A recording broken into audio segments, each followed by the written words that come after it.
हमने टॉपिक लिया है chemical effect of electric current. अगर हम कोई भी एटम लेते हैं तो एटम के जो न्यूक्लियस होते हैं तो न्यूक्लियस में हमें क्या मिलेंगे, तो पॉजिटिवली चार्ज हमें मिलेंगे proton and actually electrically neutral यानी विदाउट चार्ज जो होते हैं जो पार्टिकल होते हैं उनको कहते हैं न्यूट्रॉन। तो एक्चुअली न्यूक्लियस से न्यूक्लियस के अराउंड में जो भी पार्टिकल घूमते हैं इनको कहते हैं इलेक्ट्रॉन, जो कि निगेटिवली चार्ज पार्टिकल्स होते हैं।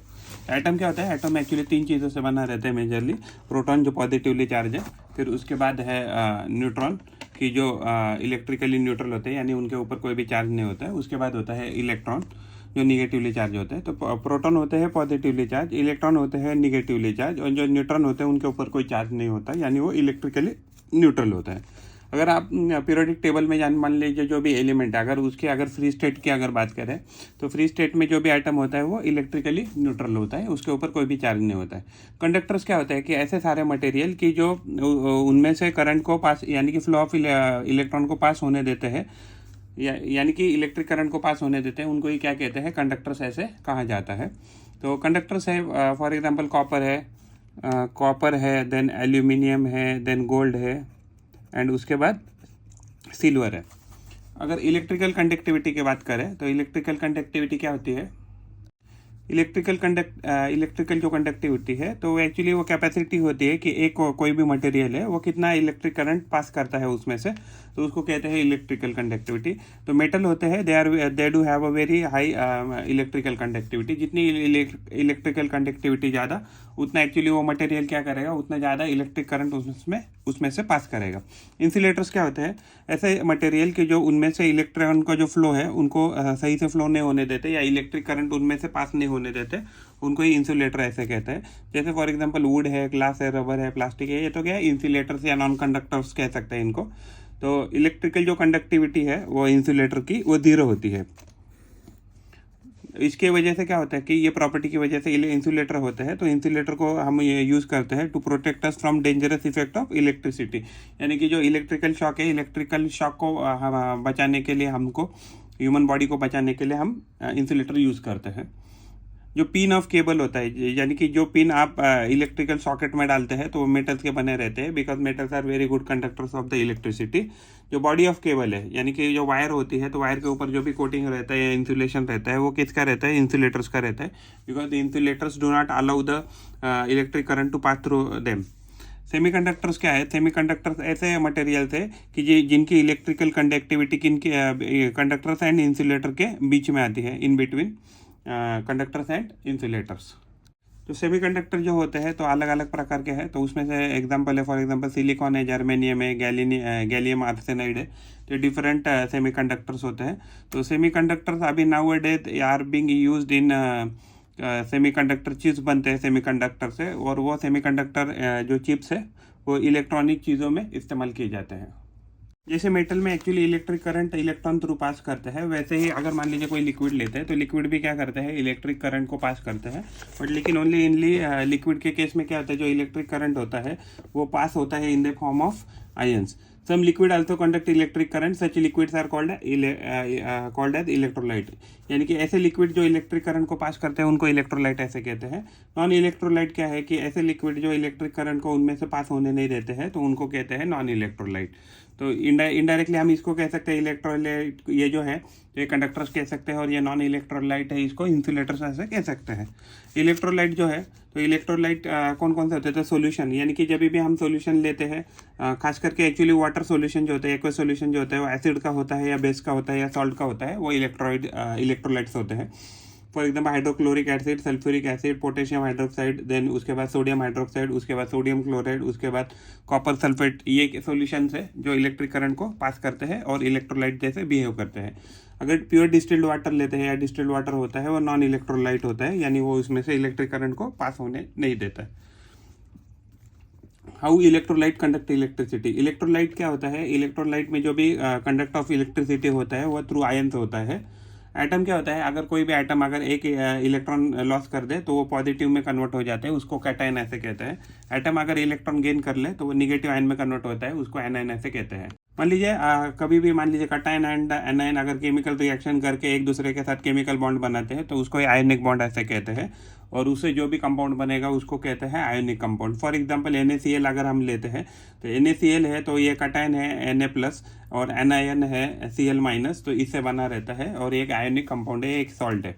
कटायन क्या होता है, कटायन पॉजिटिवली चार्ज आयन रहते हैं, और एक्चुअली जब भी केमिकल रिएक्शन होते हैं, इलेक्ट्रोलाइसिस होती रहती है, उसमें से जब भी इलेक्ट्रिक करंट पास हो जाएगा इलेक्ट्रोलाइट में तो वो मूव करते हैं कैथोड की तरफ। कैथोड क्या होता है, तो निगेटिव टर्मिनल होता है बैटरी का, या निगेटिव टर्मिनल ऑफ इलेक्ट्रोड ऐसा कहा तो भी चलेगा।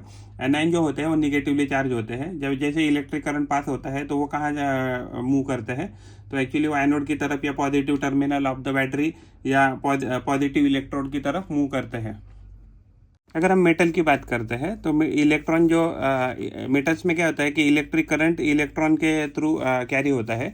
अगर हम इलेक्ट्रोलाइट की बात करते हैं यानी लिक्विड की बात करते हैं तो उनमें इलेक्ट्रिक करंट आयन के थ्रू कैरी किया जाता है या फ्लो किया जाता है। Flow of ion in an electrolyte electric current, तो इलेक्ट्रोलाइट जो होता है उसमें क्या होता है, फ्लो ऑफ आयन होता है, उसकी वजह से क्या बनता है, तो इलेक्ट्रिक करंट बनता है।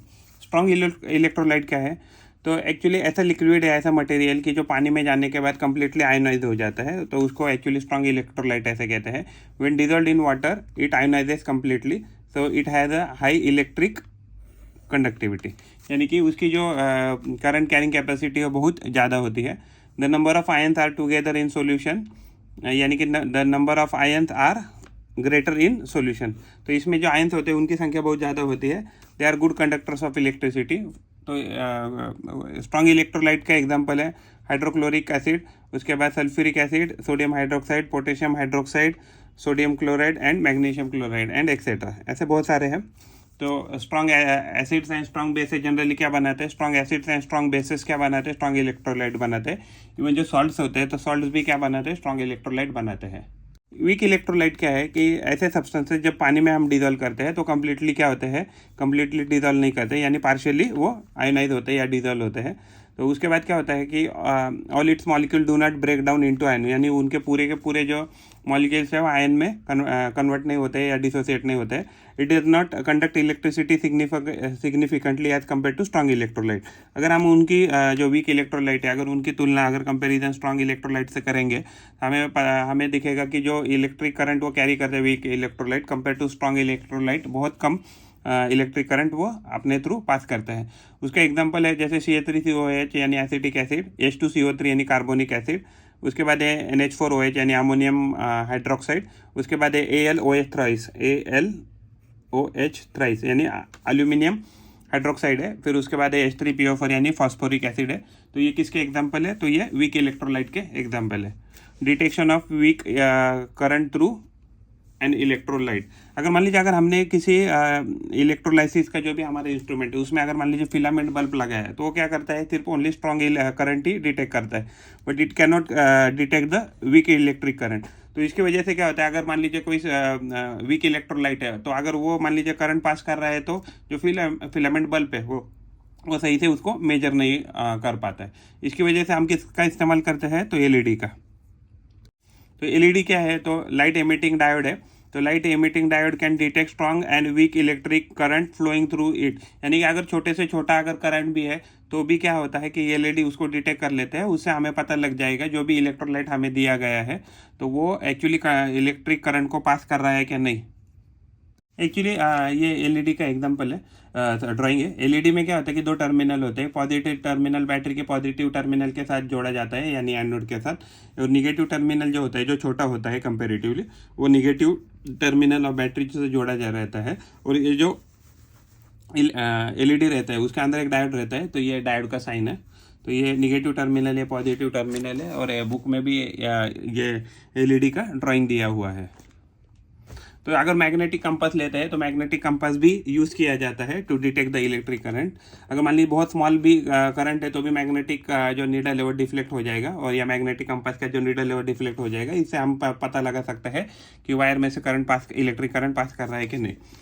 फिर इलेक्ट्रिकल कंडक्टिविटी ऑफ वाटर, तो जो प्योर वाटर है तो प्योर वाटर में क्या होता है कि pure water is not a good conductor of electricity, यानी कि जब भी उसके अंदर आयन नहीं होंगे तो वो इलेक्ट्रिक करंट को पास नहीं करेगा। तो प्योर वाटर में क्या होता है, आयंस नहीं होते हैं या डिजॉल्व्ड आयंस नहीं होते, उसकी वजह से वो इलेक्ट्रिक करंट को पास नहीं कर पाता है। अगर हम water with the dissolved salt लेते हैं तो वो क्या होता है, यानी कि जो हमारा घर में टैप वाटर आता है, पॉन्ड वाटर है या इवन रिवर वाटर है, तो उसमें क्या होता है, डिजॉल्व्ड सॉल्ट होता है, उसकी वजह से वो क्या करता है, इलेक्ट्रिसिटी को कंडक्ट कर पाता है। अगर हम किसी इलेक्ट्रिकल अप्लायंसेस को टच करते हैं वेट हैंड से तो क्या होता है, उसमें डिजॉल्व्ड आयन होने के कारण या डिजॉल्व्ड सॉल्ट होने के कारण क्या होता है, उसकी वजह से हमें जो है इलेक्ट्रिकल शॉक लग सकता है। तो वी शुड सेव आवरसेल्फ, तो वी शुड नॉट टच, हमने किसी भी केस में we should not touch the electrical appliances with wet hand और वेट फुट, बिकॉज उससे क्या हो जाएगा, जो हमारे बॉडी में से इलेक्ट्रिक करंट पास होकर हमें इलेक्ट्रिकल शॉक लग सकता है। तो जो कंडक्टिंग लिक्विड है, अगर उसमें से हम इलेक्ट्रिक करंट पास करेंगे तो केमिकल रिएक्शन हो जाएगी। तो अगर केमिकल रिएक्शन हो जाएगी तो यानी कि क्या हो जाएगा, पॉजिटिव आयन और नेगेटिव आयन में एक्चुअली जो भी इलेक्ट्रोलाइटिक सॉल्यूशन दिया है तो वो डिवाइड हो जाएगा या डिसोसिएट हो जाएगा। तो इसको ही क्या कहते हैं, effects chemical effects of electric current, उसको ही इलेक्ट्रोलाइसिस ऐसे कहते हैं, या उसका ही इस्तेमाल करके हम इलेक्ट्रोप्लेटिंग ऐसे करते हैं। तो electrolysis and electroplating are nothing but the application of the chemical effects of electric current. Electrolysis क्या है, तो केमिकल चेंज होता है या रिएक्शन होता है, किसकी वजह से, इलेक्ट्रिक करंट जब हम इलेक्ट्रोलाइट से पास करते हैं। जब भी हम इलेक्ट्रिक करंट इलेक्ट्रोलाइट से पास करते हैं तो केमिकल चेंज या रिएक्शन होता है, तो उसको ही क्या कहते हैं, इलेक्ट्रोलाइसिस ऐसे कहते हैं। तो जो भी इलेक्ट्रोलाइटिक सेल है, तो इलेक्ट्रोलाइटिक सेल क्या करता है, जब भी उसमें से इलेक्ट्रिक करंट यानी इलेक्ट्रिक एनर्जी पास करते हैं तो वो क्या करता है, उसकी मदद से केमिकल एनर्जी में कन्वर्ट करता है। Electrical energy gets converted into chemical energy, this is called as the electrolysis. अगर हम इलेक्ट्रोलाइसिस की बात करते हैं तो यहाँ बैटरी है, बैटरी का अगर पॉजिटिव जो टर्मिनल जिस रॉड से जुड़ा है तो उसको एनोड ऐसे कहते हैं। बैटरी का जो भी निगेटिव टर्मिनल है जिससे जुड़ा रहता है इलेक्ट्रोड से, तो उसको कैथोड ऐसे कहते हैं। ये बैटरी है और ये इलेक्ट्रोलाइसिस का एक्चुअली ड्राइंग दिया है। तो एनोड क्या है, तो anode is the electrode through which current enters into electrolyte. तो इलेक्ट्रोलाइट में क्या होता है कि इलेक्ट्रिक करंट एंटर होता है through anode, it is connected to the positive terminal of the battery. Cathode क्या है, तो electrode through which electric current leaves the electrolyte, यानी इलेक्ट्रोलाइट से करंट बाहर निकल जाता है, इसको ही उसी टर्मिनल को क्या कहते हैं, कैथोड ऐसे कहते हैं। And it is this is connected to the negative terminal of the battery.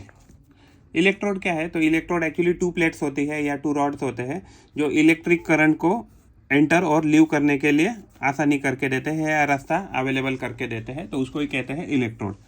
Chemical effects of electric current में बी ऑब्जर्व बाय, तो हमें कैसे पता लगेगा कि केमिकल इफेक्ट हो रहा है कि नहीं, तो फॉर्मेशन ऑफ बबल, तो दिस इज बिकॉज कि प्रोडक्शन ऑफ गैसेस अगर हो जाएगी तो हमें पानी में बबल दिखेंगे, या deposition of metal on electrode.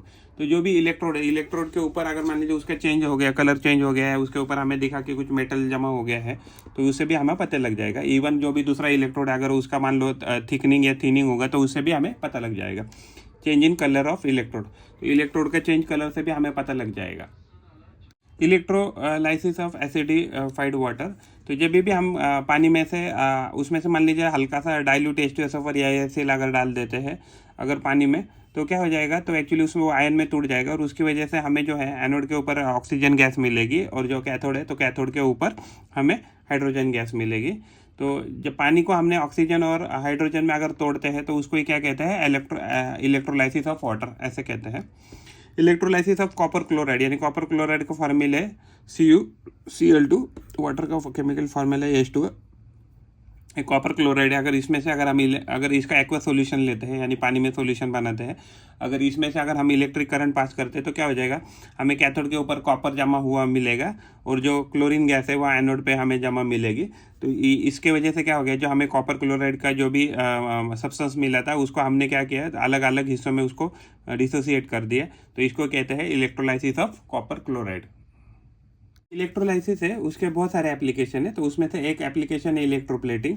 तो इलेक्ट्रोप्लेटिंग हमें ड्राइंग दिया है, जैसे फॉर एग्जांपल कुछ टैप्स है, कुछ डिशेस है, यूटेंसिल है, स्पून है, कटलरी है, इवन कोई डब्बे वगैरह है, टीन वगैरह है जिसमें फूड स्टोरेज होता है। तो ये क्या है, तो इलेक्ट्रोप्लेटिंग के एग्जाम्पल है। मेटल्स और alloys of metals are coated with another metal, यानी दूसरे मेटल के ऊपर क्या करते हैं, तो हम उसके दूसरे मेटल की या एलॉयज की क्या करती है, कोटिंग करते हैं, तो उसको ही with the help of electrolysis, तो उसको ही क्या कहते हैं, तो उसको ही कहते हैं इलेक्ट्रोप्लेटिंग। तो एक्चुअली इलेक्ट्रोलाइसिस का दूसरा इस्तेमाल है प्यूरिफिकेशन ऑफ मेटल। जो भी इम्प्योर मेटल है, इम्प्योर मेटल से अगर हमें प्योर मेटल अगर डिराइव करना है या प्रोड्यूस करना है, तो उसको ही हम क्या कहते हैं, प्यूरिफिकेशन ऑफ मेटल। तो एनोड जो होता है, एनोड पे क्या होता है, इम्प्योर मेटल होता है, thick rod of impure metal. जो कैथोड होता है, कैथोड के ऊपर क्या रहता है, थिन रॉड होती है, किसकी, प्योर मेटल की। This process is use to purify metals obtained from their ores. तो जब भी हम और से कुछ मटेरियल निकालते हैं, तो और से जो मटेरियल्स निकाले तो उसमें बहुत सारी इम्प्योरिटी होती है। तो इम्प्योरिटी से अगर कोई हमें प्योर मटेरियल मेटल जो है वो अगर उसको सेपरेट आउट करना है, तो ये प्यूरिफिकेशन ऑफ मेटल्स हम करते हैं with the help of electrolysis. तो जैसे हम उसमें से करंट पास करेंगे, तो प्योर मेटल जो है वो इम्प्योर एनोड से ट्रांसफर हो जाएगा कैथोड की तरफ, और जो इनसॉल्युबल जो इम्प्योरिटीज है वो सेटल डाउन हो जाएगी कहाँ, in solution at the anode mud. For example purification of copper metal. अगर हम कॉपर मेटल लेते हैं तो हमें इलेक्ट्रोलाइट लेना है, जिसका भी एक्चुअली हमें जिस मेटल का हमें ये करना है, सेपरेशन करना है, उसका ही हमें जनरली इलेक्ट्रोलाइट लेना होता है। हमने कॉपर सल्फेट का एक्वा सॉल्यूशन ले लिया, उसमें से जैसे इलेक्ट्रिक करंट पास करेंगे, इलेक्ट्रिक करंट जैसे ही पास करेंगे तो क्या हो जाएगा, जो कॉपर है, तो कॉपर हमें Cu2+ एंड CO2 आयन में पानी में डालने के बाद डिराइव हो जाएगा। और जैसे इसमें से इलेक्ट्रिक करंट पास कर देंगे तो क्या हो जाएगा, कॉपर 2+ जो है वो 2 इलेक्ट्रॉन जो SO4 ने छोड़े हैं, तो वो पकड़ लेगा और उसे खुद को किस में कन्वर्ट कर लेगा, तो कॉपर में। कॉपर कहाँ लगाया हमने, तो कैथोड पे लगाया था, कैथोड पे इलेक्ट्रोड लगाया था। और SO4 ने क्या किया, SO4 ने 2 इलेक्ट्रॉन छोड़ दिए और खुद भी क्या हो गया, न्यूट्रल हो गया। तो sulphate ion in this process do not take part in a chemical reaction. इसमें क्या होता है, ओनली कॉपर का एक्सचेंज हो जाता है, एंड जो सल्फेट आयन है वो बिल्कुल भी केमिकल रिएक्शन में हिस्सा नहीं लेते हैं। इलेक्ट्रोप्लेटिंग जो है, it is an application of the electrolysis, यानी कि इलेक्ट्रोलाइसिस के एप्लीकेशन को ही इलेक्ट्रोप्लेटिंग ऐसे कहेंगे। व्हेन अ मेटल और N alloy of metal is coated with another metal, यानी कि कोई भी एक मेटल को या एलॉय ऑफ मेटल को हम क्या करते हैं, दूसरे मेटल के ऊपर अगर कोटिंग करते हैं, उसको ही with the help of electrolysis, तो इसको ही क्या कहते हैं, इलेक्ट्रोप्लेटिंग ऐसे कहते हैं। तो इलेक्ट्रोप्लेटिंग किसके लिए की जाते हैं, टू प्रोटेक्ट द मेटल और अलॉय अगेंस्ट द कोरोजन, यानी कोरोजन होने से बचाने के लिए, और मेटल को रिफाइन करने के लिए या प्यूरिफाई करने के लिए, and to produce attractive articles, यानी कि जो गोल्ड है, ज्वेलरी है, तो उसको अट्रैक्टिव अगर हमें कुछ बनाना है विथ लीस्ट कॉस्ट, तो दिखने में भी क्या रहते हैं, वो बहुत अट्रैक्टिव रहते हैं, एक्सटेंसिव लुक आता है उसका। तो ये जो पूरी प्रोसेस होते हैं, इसमें क्या कहते हैं, whose layer to be deposited, यानी कि जिसकी भी हमें लेयर डिपॉजिट करनी है वो एनोड पे लगाना है इलेक्ट्रोड, और कैथोड पे वो हमें मटेरियल लगाना है जिसके ऊपर हमें क्या करना है, जिस on which we need to have a deposition. Electrolyte हमें वही लेना है कि जो मेटल हम डिपॉजिट करना चाहते हैं, should be of coating metal, जो भी हमें मेटल हमने कोटिंग करना है उसका ही हमें क्या लेना है, तो इलेक्ट्रोलाइट ऐसा लेना है। डायरेक्ट करंट का हम यूज़ करते हैं इसमें कंपलसरी। डायरेक्ट करंट से क्या होगा कि एक्चुअली यूनिडायरेक्शनल होने के कारण इलेक्ट्रॉन का डिपोजिशन, थोड़ा जो भी है मेटल का डिपोजिशन जो है वो आसानी से हो जाए। Article to be electroplated must be free from dust, यानी कि जो भी मटेरियल है जिसके ऊपर कोटिंग करना है, जिसके ऊपर भी हमें कोटिंग करना है, वो क्या करना चाहिए, तो डस्ट फ्री होना चाहिए, ग्रीस फ्री होना चाहिए, जिसके ऊपर भी हमें डिपोजिशन करना है। जो प्लेटिंग होता है एक्चुअली ये क्या होता है, तो ये पोल्यूशन क्रिएट करता है, क्योंकि इसमें बहुत सारे टॉक्सिक मटेरियल रिलीज होते हैं, हेवी मेटल्स भी रिलीज होते हैं। तो वेस्ट वाटर में यानी एफ्लुएंट में हमें वेस्ट वाटर में मिलते हैं, इवन उसके एयर एमिशन होते रहते हैं, इवन सॉलिड वेस्ट भी इसमें से जनरेट होती है। तो electroplating is the pollution causing process, application of electroplating. तो जो इलेक्ट्रोप्लेटिंग की जो एप्लीकेशन है यहाँ हमें दिया है ड्राइंग में, जैसे ये बाथ टैप है, उसके बाद ये हमारे खाने के डिश वगैरह है, देन कटलरी है, देन हमारे जो स्टोर बीन्स है। तो क्रोमियम प्लेटिंग करते हैं हम bath taps, car bumper, bicycle handle bar पे। फिर क्रोमियम क्या है, शाइनी होता है, रेजिस्ट करता है स्क्रैचेस को, स्क्रैचेस नहीं होने देता और तो खुद भी करोड नहीं होता है। फिर गोल्ड एंड सिल्वर प्लेटिंग करते हैं बहुत सारे खाने के मटेरियल पे, ज्वेलरी के ऊपर। गोल्ड एंड सिल्वर प्लेटिंग करते हैं कटलरी एंड ज्वेलरी के ऊपर। टीन कैन जो होता है वो स्टोरेज फूड के लिए हम टीन कैन यूज़ करते हैं, क्योंकि जो टीन होता है वो लेस रिएक्टिव होता है आयन से, उसकी वजह से क्या होता है कि जो शेल्फ लाइफ है फूड का वो ज़्यादा समय के लिए रहता है। जिंक इलेक्ट्रोप्लेटिंग करते हैं, जिसके वजह से क्या होता है कि जिंक क्या होता है कि कोरोजन को रेजिस्ट करता है, और वेरी हाई रिएक्टिव मेटल्स होते हैं उनके इलेक्ट्रोप्लेटिंग नहीं कर सकते हैं।